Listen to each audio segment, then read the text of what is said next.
Halo, selamat datang di channel The Official Auto. Dan kita sudah berada di salah satu studio di daerah Tangerang Selatan. Ini di samping saya ada mobil yang unik. Dan ini mobil baru dari brand yang juga baru di Indonesia, yaitu Aletra. Yang basicnya ini brand lokal ternyata, dimana walaupun mereka bekerja sama dengan Geely Group, brand asal China, di mana mereka menghasilkan produk yang benar-benar dibuat untuk pasar tanah air. Ini adalah Aletra L8 atau L8 EV. Nah, menarik nih karena ini mobil listrik, bukan mobil ICE. Kalau lihat dari tampilannya mungkin kayak ICE, tapi sebenarnya ini adalah mobil listrik. Dan untuk ciri khas dari mobil listrik itu adalah grillnya yang nggak ada. Jadi ini dibuat model tertutup khas mobil listrik. Tapi feel-nya sendiri sebenarnya mobil ini masih menganut gaya ICE. Dan untuk ukurannya, ini mobil ini punya ukuran yang cukup besar, bahkan katanya lebih besar daripada Toyota Innova. Jadi ini masuknya MPV atau High MPV. Dan walaupun dia High MPV, sebenarnya dia mengedepankan karakter premium. Namun kabarnya harganya sih nggak premium banget, artinya dapat dijangkau seluruh kalangan. Kalau kita dari bagian depannya, sudah pasti ini menganut teknologi pencahayaan dari, ini tampaknya proyektor ya. Kemudian juga dia sudah ada LED-nya. Dan untuk di bagian depan sini, ini ada tempat chargingnya. Jadi chargingnya ada di depan. Dan dia menggunakan CCS 2 Type 2 yang mendukung fast charging. Nah, kalau kita lihat bagian sampingnya, ini mobil ini punya karakter yang bulky, yang besar. Ini memastikan bahwa ini mobil MPV yang punya space atau ruang kabin lapang. Nah, kalau ngeliat di bagian kaki-kakinya, ini dia pakai pelek two-tone dengan gaya, ini ada mesinnya, terus ada sedikit grey-nya, grey metaliknya. Ukurannya 18 inci yang dibungkus ban 225/55. Nah, menariknya ban yang digunakan ini ban khusus EV atau elektrifikasi. Selain punya cengkeraman yang baik, dia memastikan mendukung motor listriknya agar tetap efisien. Oke, kita lanjut ke bagian samping sini. Kalau dilihat nih kayak ini mobil kayak bukan mobil EV, kayak mobil ICE atau pembakaran biasa. Tapi sejatinya ini mobil EV. Dan dia punya area atap yang cukup tinggi. Ini sudah ada roof rail-nya. Ini sepertinya bisa digunakan untuk menambatkan roof rack. Oke, kita lanjut ke belakang. Nah, di bagian belakang ini paling menarik karena desainnya yang benar-benar unik. Lihat aja bagian lampunya. Ini didesain dengan gaya yang kekinian. Ini motifnya motif seperti poligon gitu, dan ini seperti bangunan perkotaan, ditambah lagi logo Aletra.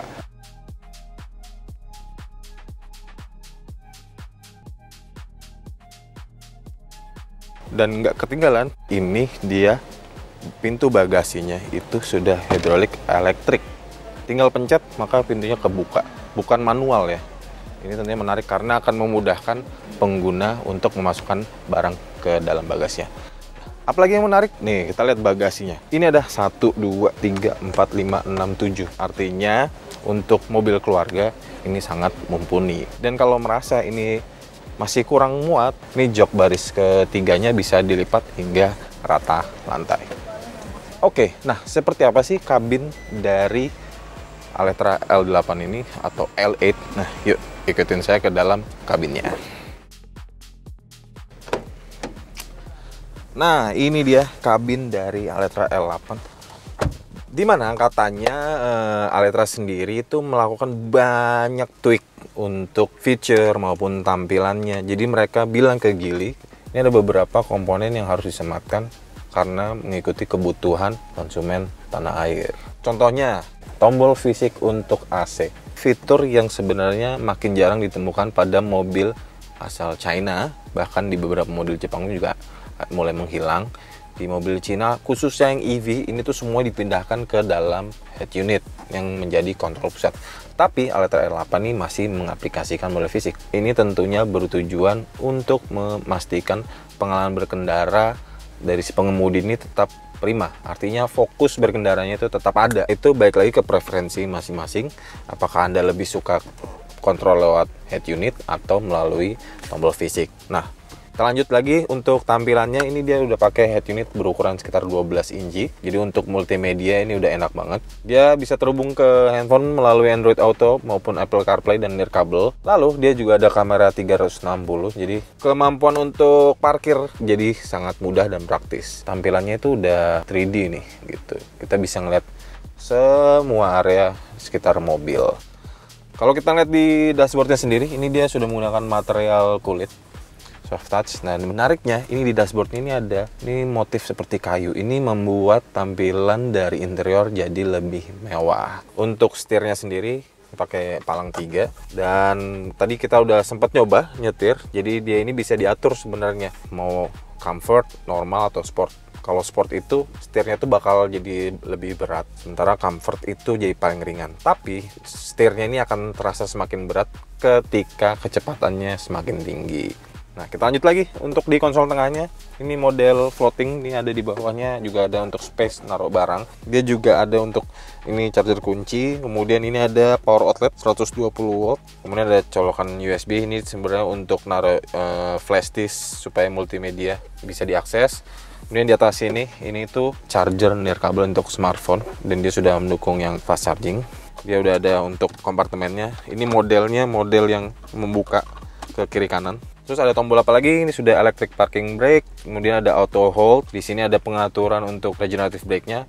Dia ada 3 level regenerative brake-nya. Ketika gas dilepas, ini bertindak seperti one pedal, di mana mobil akan melambat atau seperti engine brake.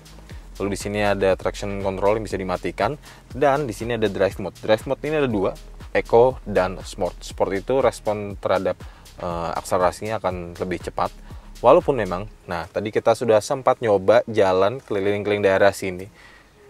Untuk Eco sendiri memang perjalanan atau akselerasinya akan terasa lambat, namun secara gradualnya akan meningkat seiring dengan injakan pedal gas. Nah, kalau Sport dia akan lebih responsif, tapi tidak liar lah, tidak liar. Artinya kontrolernya disetting supaya dia meningkatkan kecepatannya atau torsinya itu secara gradually. Jadi nggak langsung ngejambak.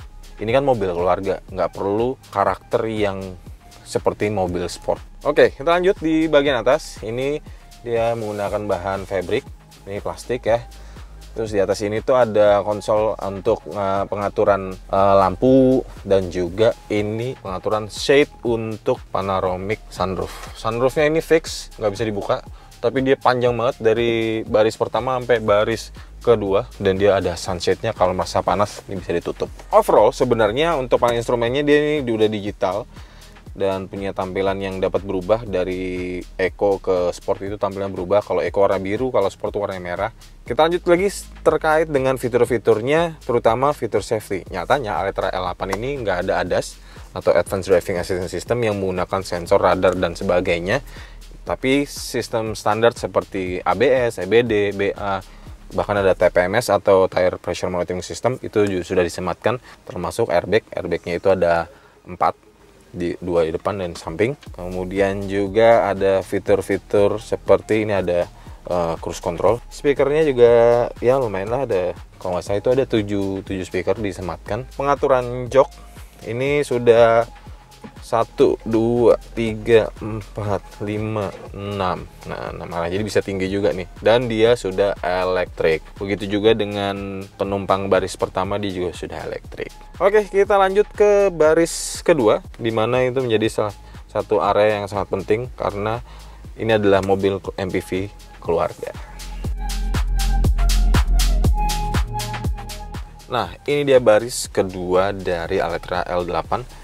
Mana ini menggunakan captain seat, artinya privacy untuk baris kedua ini benar-benar ditingkatkan. Ini benar-benar memberikan kenyamanan, apalagi dia sudah ada armrestnya individual. Posisi joknya sendiri ini bisa diatur reclining ya, bahkan sampai sejauh ini. Namun ini dia masih manual ya, manual untuk dimajukan dan dimundurkan, begitu juga dengan reclining dan ininya.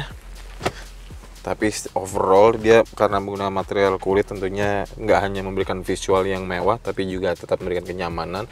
Apalagi di atasnya ini panoramic sunroofnya ini bikin feel-nya lebih lapang. Untuk material kulitnya sendiri ini, motif jahitan atau stitchingnya ini itu real, bukan cuma sekedar tempelan ya, tapi ini benar-benar dijahit.